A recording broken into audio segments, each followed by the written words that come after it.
welcome back to the Cover 3 podcast here on CBS Sports. That's Tom Fornelli, that's Danny Cannell, and that over there, you right there are very special.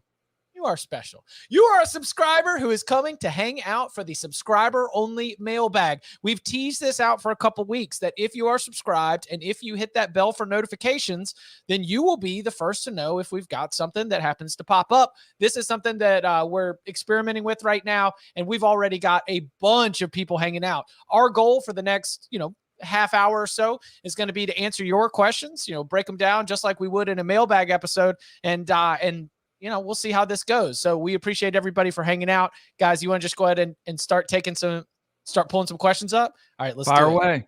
All right, this one came from JK Schwal 03. Can y'all talk me out of buying a ticket for Ohio State at Wisconsin? Can talk myself into a night game in Madison on Halloween weekend with Fickle's first shot at Ohio State, but I know deep down it's a 20-point game again. So what our friend J.K. Schwal wants to know is, should he have the realism that he would be purchasing this ticket and setting up this college football weekend only to have his heart broken, or will the atmosphere and the matchup be worth it regardless of result? Oh, you have to go. Yeah, if he wants to unload the tickets, I might buy them from him so I can go watch that game, because I think that game is going to be awesome. The atmosphere, the jump around, and I think the game, what do you say, 20-point game? I think it'll be tighter than that. I think Wisconsin will give them a handful. Regardless of the game, whether it's close or not, I think that's just going to be an awesome atmosphere. And a college campus on Halloween weekend is typically a very good place to be. Yeah. So I 100% go into that game. I was thinking, this is like, we're August 25th. This is when all of my thoughts go like full galaxy brain. Ohio State's got a couple road tests that I think if they can get through them will help. Like, this is not going to be a situation where they're just going to cruise all the way through their schedule to 11-1, 12-0. They've got the Wisconsin game. They've got the Notre Dame game. I mean, this is going to be a Buckeyes team that's going to have to face some unfriendly atmospheres. You got to go. JK, my man. You absolutely have to go to that game. Thanks for hanging out. Let's see. All right. With this one, we will need, this one's not going to require a schedule. So go ahead and discuss this one. Do you guys want to know, just real quick? Yeah. You tell me if you think I threw money away. I bought a ticket, a Braylon Allen Heisman Trophy ticket. I think you threw money away. It was like 75-1. But I don't hate it. Yeah, it's just. Are you going to have cash out? I like grabbing. I picked up 3 total flyers, and that was one of them, Braylon Allen for Heisman. Like, I think there's a chance he could be the workhorse of the team, and it's not, throwing the ball all over the place, and Tanner Mordecai is in the Heisman. Like, if you had me pick one, I would take Braylon Allen over Tanner Mordecai for Heisman. I do think he'll be the workhorse of that offense, because I do think that, stylistically they're trying to change, but physically and roster-wise, they're still kind of what they have been, and he is a key part of that offense. And we've seen, we've talked about it. Phil Longo at North Carolina had 2,000-yard rushers on the same team. It's not like they're afraid to run the ball, and now that they're able to kind of spread defenses out, Braylon Allen's a big boy, so he's going to have a lot more room in between the tackles to move. So, yeah, I think he'll have a huge year. My only concern there is just running backs winning a Heisman these days. It's like, what kind of numbers does he have to put up to do it when there's going to be quarterbacks throwing 50 touchdowns every year? Wide receivers have a better chance than running backs. Blue Chicken is right too. They do take you behind the woodshed on those bets, those long shots. I do it every year. I take like 3 or 4 that are like 50-1 or longer, and just see if you can find the next Joe Burrow. It hasn't hit yet, but I'm not mortgaging the house on it either. A few years ago, I took a long shot bet on Devontae Smith to win the Heisman. Worked out pretty well for me.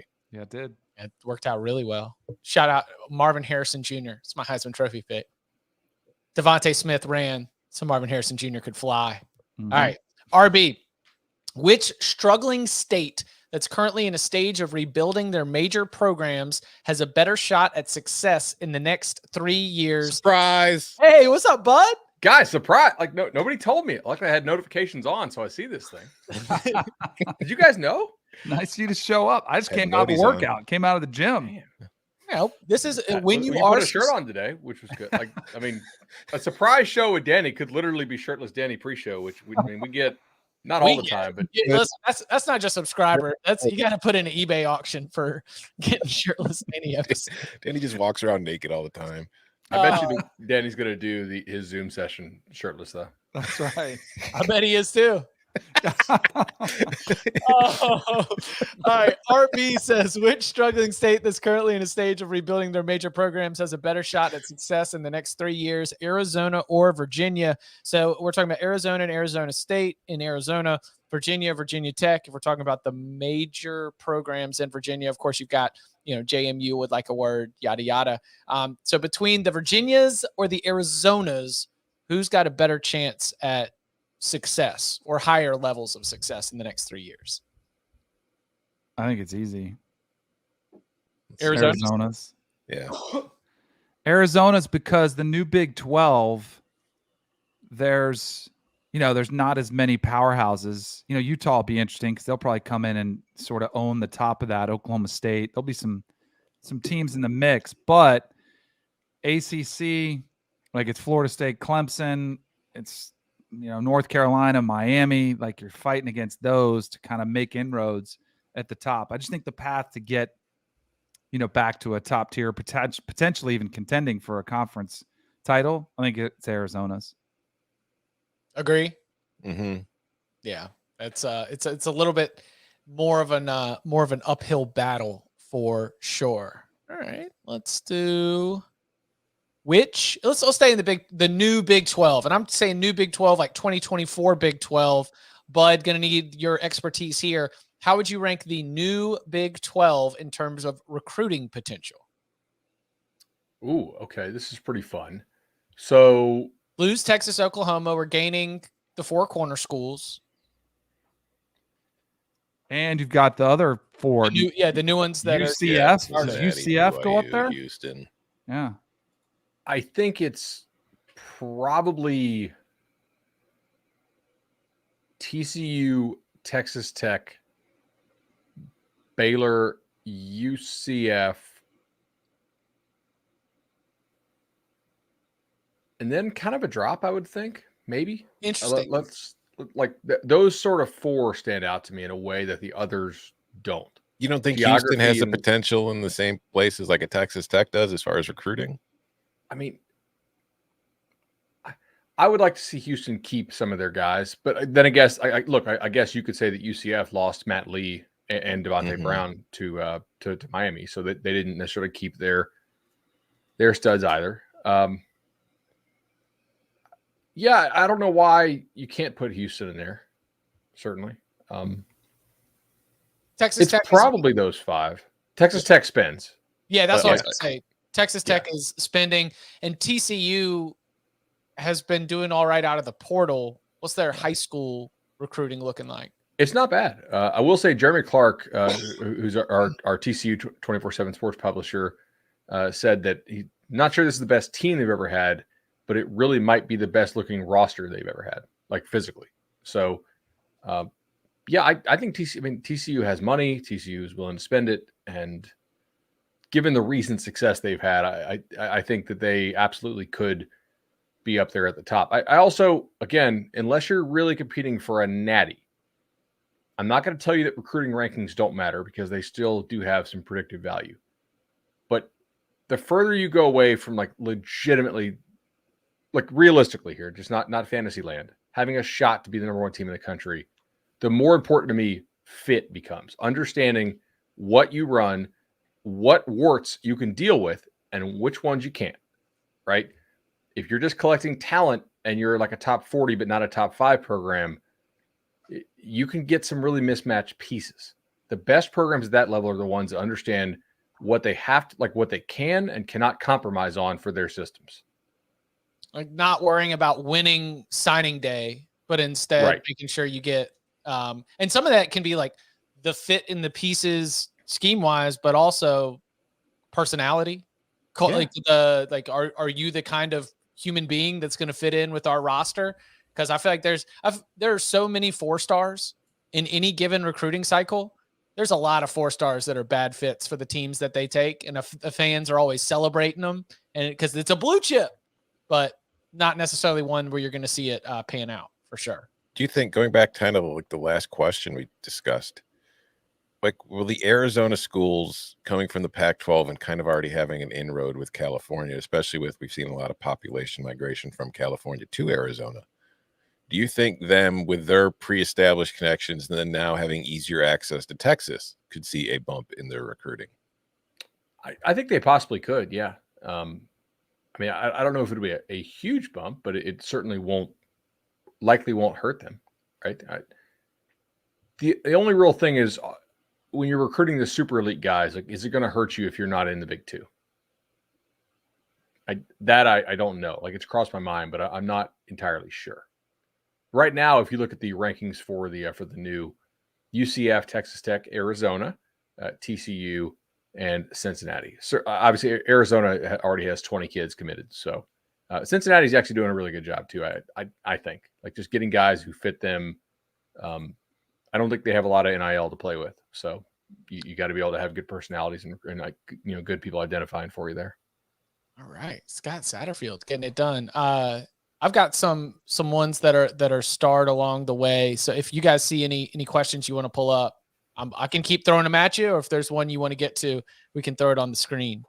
All right, Sam says, how many hats does Tom own?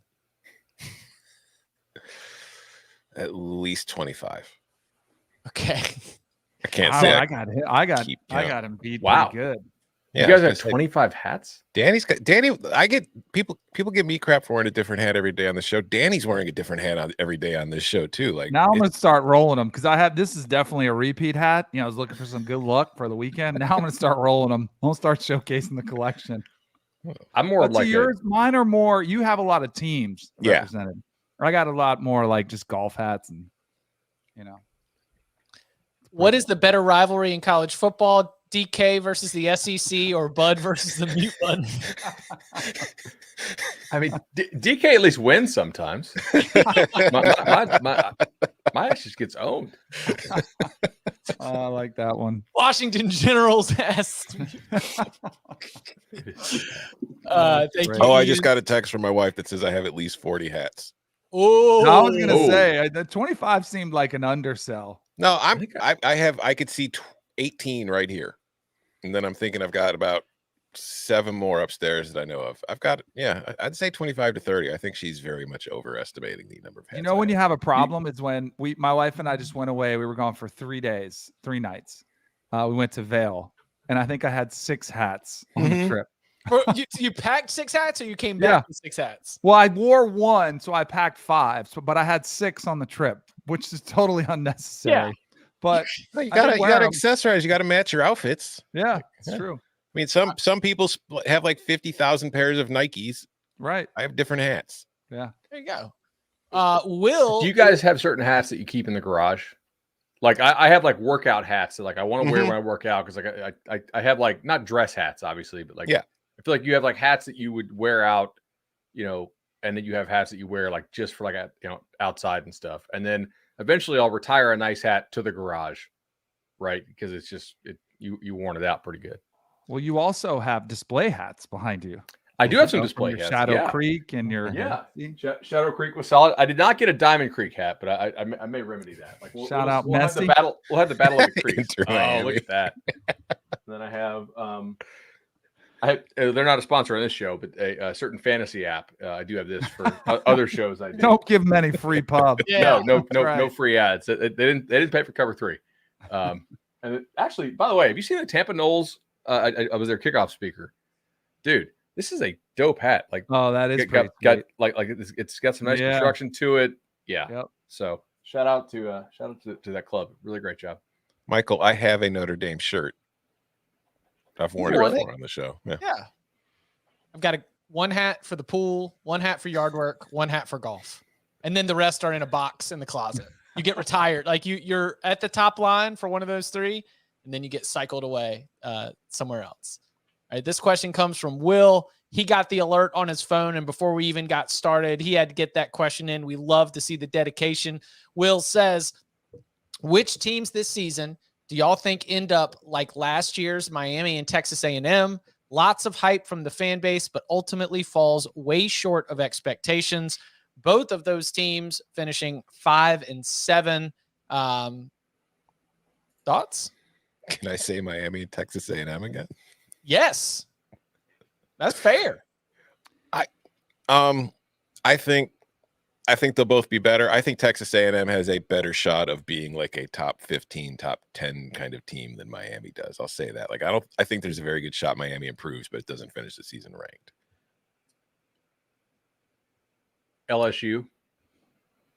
Ooh. Wow. Don't like the vibes coming out of camp. He's a part of this, right? So I like Tennessee, but I also could see them being a team that like struggles if Milton doesn't work out. Like, schedule's tough. I could see them being, again, I think Florida State is in this conversation. I'm not worried about it, but I think of like the teams that are hyped up that could possibly fall short and that you're kind of worried about, and you wouldn't like call it crazy. Now 5-7, I would call crazy. The fall for Florida State or LSU would be significant. I just pulled it up. Last year in the preseason AP Top 25, Miami at 16, Texas A&M at 23. So while the fan base might have had a lot of hype, there was still somewhat of a ceiling placed on the expectation. But if you're in the preseason poll, finishing 5-7, not in a bowl game, that's super disappointing. Here's one for you. Sure. What happens to Washington if Michael Penix gets hurt? Yeah, I was going to bring this up. Like, I think they have a chance to be that team. Did we talk about their health last year? Oh, how they didn't get hurt at all? Yeah, so they had 5 linemen play almost every game. The fewest number of snaps played by a starting lineman was 721. And aren't they already replacing some of those dudes? 3 of the 5, yeah. I feel like that's a lot of health. The kid who scored 13 touchdowns for them, kind of their red zone dude last year, he apparently is out for the season, or That's out. I don't want to say out for the season. Excuse me. Yeah, is Davis out for the season? I just have him as out on my sheet. I thought he was out for all of 2023, but I could so. Man, this is something that's just stuck with me throughout my like coverage career. Phil Steele talked about how that Oklahoma team that beat FSU in the Orange Bowl in 2000, how they didn't lose a single starter to injury all year, right? Which is probably the pinnacle of health, if that's an accurate stat. Health does matter. Yes. A lot. If you, and I don't know, I don't want to give away an edge, but if you really grind through all these teams, there are certain teams I think that stayed healthy last year or just in any year. And you're like, man, like we're projecting them to improve off a team that just was able to run its ones the whole time. I don't know. Like maybe they will. I think DeBoer's a hell of a coach. You're not going to get rich betting against Kalen DeBoer on an annual basis. Like check his track record. But yeah, like with Washington, I feel like the bottom of that league is soft enough to where even if they did suffer injuries, they'd still be okay. Like they'd win 8 games, but I don't think they'd be close to winning 10 or 11 and competing for a conference title again. Now Chip had me looking at the top 25 to kind of see like vulnerable teams that you think could be there. Is anybody taking Oklahoma? I was about to pitch TCU or Oklahoma because you want to talk about a place where I think at the bottom of the Pac-12 is softer than the bottom of the Big 12. I've got more faith in the coaching of TCU than I do in Oklahoma. Oklahoma, like the pitch for me has been the schedule, which is not necessarily a pitch on the roster. Yeah. I just don't think Oklahoma's getting the hype that an A&M or Miami was. Oh, that's fair. Yes, like that's why I didn't put them on my list. Yeah, like I think Sooner fans are a little more realistic this season after last year. Like going into last year, they were still on the old, we're pissed at Lincoln. We've got our new boyfriend and he's so much bigger and stronger than our last one. We're going to kick everybody's ass. And then it's like, okay, we do have some problems. But I think this year they're a little more realistic. And that's kind of along the same lines. Like another team that's ranked, which I don't think is getting a ton of hype from its fan bases. They're going to be great, but I don't really buy into is Ole Miss. Like I don't understand what the fascination is with Ole Miss this year, where it's like it's ranked and everybody that team lost 5 of its last 6 games. It's like I feel like everybody forgot how they finished last year, and I just don't know what the big improvement was over the offseason. Lane did talk about this yesterday. I watched his press conference. He talked about how they had a lot better depth now than they did last year, and he thought last year the tempo that they run wore on them a little bit throughout the year, and they didn't have the fresh legs that they want to have. So I guess you could buy into it, but Tom, any SEC West team has collapse potential for sure. Because like probably nobody will truly suck. Was Lane's team tired, or was Lane just not paying any attention because he was more interested in something else for the last month of the season? Funny he noticed them being tired or something? Yeah. It's like, how did you notice while you were in Auburn interviewing for that job? This one from another Chip. Great name. With the inclusion of the Ireland games and NFL playing overseas too, what is the best college matchup in a different country?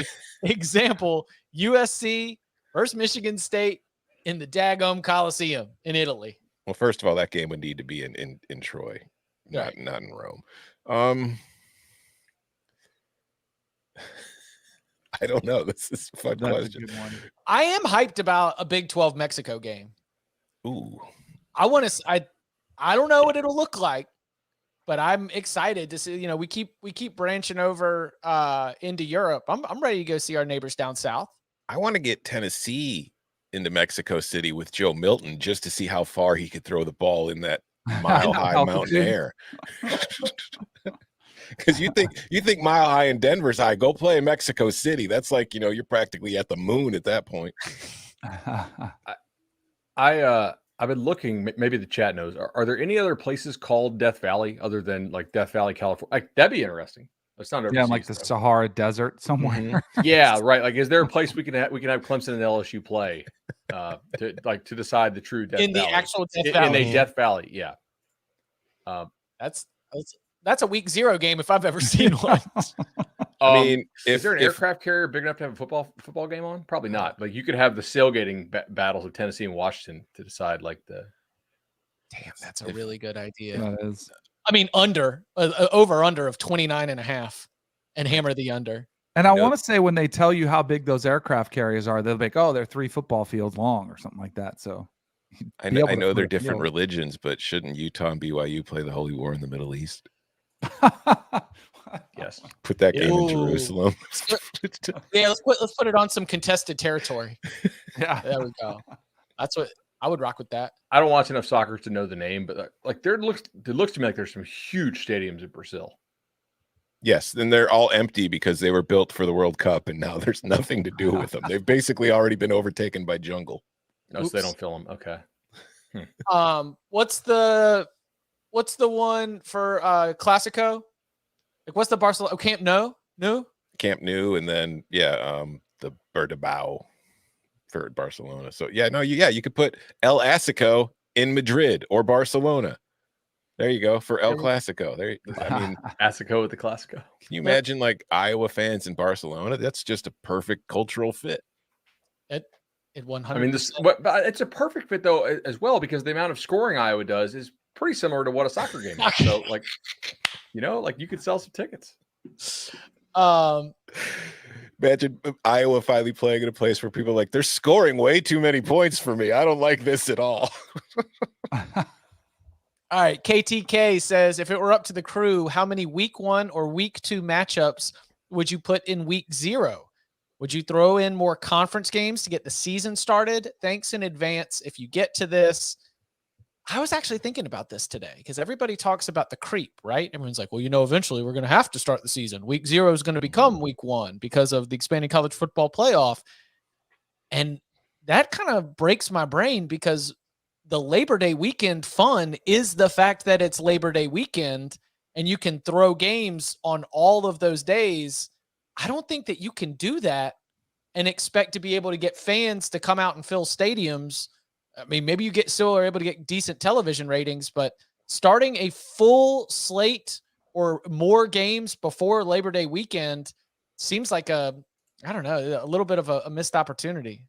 Does that make sense? It's coming. I mean, so we still have 5 days of games in week 2 then? So I wish, looking at the week 2 slate this year, I wish they had moved some of those games to week 1 and week 0. Week 2 is stacked with awesome games. And week 1's okay. Like, it's not the best week 1 we've ever seen, but I wish they would have spread out some of those week 2 across the first, week 0 and week 1. But don't you think we're going to go there where it's going to be a full slate? There's just the inventory.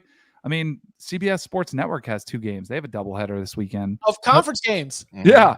I mean, they're going to start the networks are just going to see too much opportunity and put them there. And I do think I also think it's good like if we're genuinely worried about the health of the players, to have 2 bye weeks. Like, and the fact that you get 2 bye weeks is huge for the players. So like you could spin it that way as well. Be like, hey, we're going to take the players into consideration. And, oh, by the way, we're going to pick up a whole weekend of inventory. What games do you like on week 2? Like I would like to move some type of game into the night slate on week 2, unless I'm missing something big here. What do you mean? Oh, I guess we get text spam at 7. Never mind. Okay, I didn't realize it was a 7 o'clock kick. I was scrolling through all the 8s and the 7:30s and stuff, and the 7 kick is pretty nice. Okay, never mind. Well, I mean, the day is going to start with the, speaking of the Generals and the Globetrotters, Sam Hartman trying to win in Carter Finley Stadium, something he still hasn't done. I've got as many wins in Carter Finley Stadium as Sam Hartman does. So Notre Dame at NC State will get that week 2 day started. But yeah, it's start to finish locked and loaded. It's pretty awesome. As for the other part of the question, I don't like conference games to start the season, but I think we're going to see more and more of them every year. Like I feel like for most teams that aren't competing for a national title, conference games are the most important games. So to have teams playing that to start the season, to me, is kind of like when you're not really full go ready. Like we see it a lot in the first game of the season. Teams are sloppy. It's when a lot of upsets happen because you haven't played a game yet and there's no actual preseason. So I've always kind of preferred like non-con games to serve as the preseason. So that way, when you get to the games that are actually going to matter to you, the conference games, you're ready to play them and you're at your peak. So because of TV, we're just going to see more and more of them, but I don't like it. I mean, if I'm a head coach, I want anything that will get my backups into the game. I want Michigan's schedule. I want to see them sweat. I want to see who's going to make mistakes, whose brain is going to be like thinking about something else instead of paying attention to their keys. I'm with you, Tom. I would like to have an opponent that you can sort of work out some kinks with rather than risk. Hasn't it been proven like we thought we were, the line of thinking 4 or 5 years ago, or when the college ball playoff went to 4 teams, was this is going to encourage, hard scheduling. And I mean, what was it? Oregon who lost to Auburn in week 1, and then and then they had 2 losses at the end of the season. If they played some cupcake that game, they were in. Wait, so they sold you a lie about the playoff?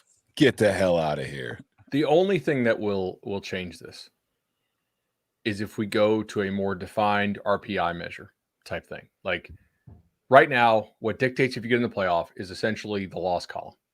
Right now, there's a couple adjustments. Like an SEC team might get a pass for like a half win in the formula, or excuse me, like you might get a half loss pass in the formula if you're in the SEC. Maybe if you're one of like the 2 really premier brands in the Big Ten, maybe.